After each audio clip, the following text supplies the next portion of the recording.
ജപമാല ചൊല്ലി പ്രാർത്ഥിക്കുന്നവരെ പരിശുദ്ധ അമ്മ സഹായിക്കും. പരിശുദ്ധ അമ്മ നിത്യസഹായകയാണ്. പരിശുദ്ധ അമ്മ സഹായിക്കും. ശ്രദ്ധിച്ചേ, എന്ത് ചെയ്യും? സഹായിക്കും. എങ്ങനെയുള്ളവരെ? ജപമാല ചൊല്ലി പ്രാർത്ഥിക്കുന്നവരെ. ഇതൊന്നും ചെല്ലാതെ പരീക്ഷയാവുമ്പോഴത്തേക്ക് മാതാവേ ഒരു പാക്കറ്റ് മെഴുകുതിരി ഞാൻ കത്തിച്ചേക്കാമേ, എന്നെ പരീക്ഷയിൽ ജയിപ്പിക്കണേ, അങ്ങോട്ട് ചെന്ന് പറയാനായിട്ട് ഒരു ചളിപ്പെങ്കിലും വേണ്ടേ?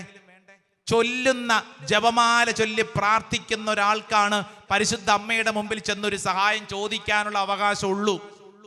ഇല്ലെങ്കിൽ പരിശുദ്ധ അമ്മ ചോദിക്കും, നീ ആരാ? നിന്നെ ഞാൻ അറിയത്തില്ലല്ലോ. അങ്ങനെ നമുക്ക് പരിശുദ്ധ അമ്മയോട് അപരിചിതമുണ്ടെങ്കിൽ അതിന്റെ അർത്ഥം ജപമാല ചൊല്ലുന്നില്ല എന്നുള്ളതാണ്.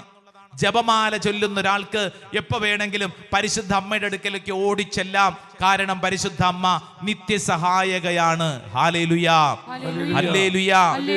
രണ്ടാമത്തെ കാര്യം എന്താണെന്നറിയോ?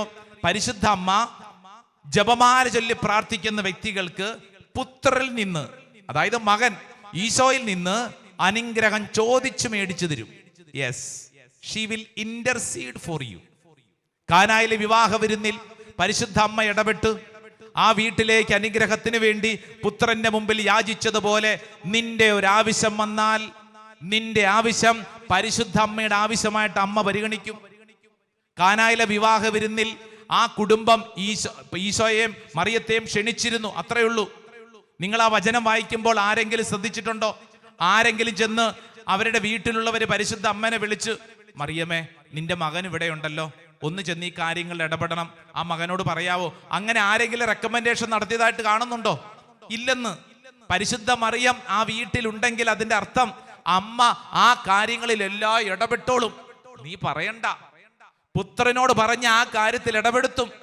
ജപമാല ചൊല്ലുന്ന കുടുംബ പ്രാർത്ഥനയുള്ള കുടുംബങ്ങളിൽ പരിശുദ്ധ അമ്മ പെട്ടെന്ന് ആ കുടുംബത്തിന്റെ ആവശ്യങ്ങളിൽ ഇടപെടും.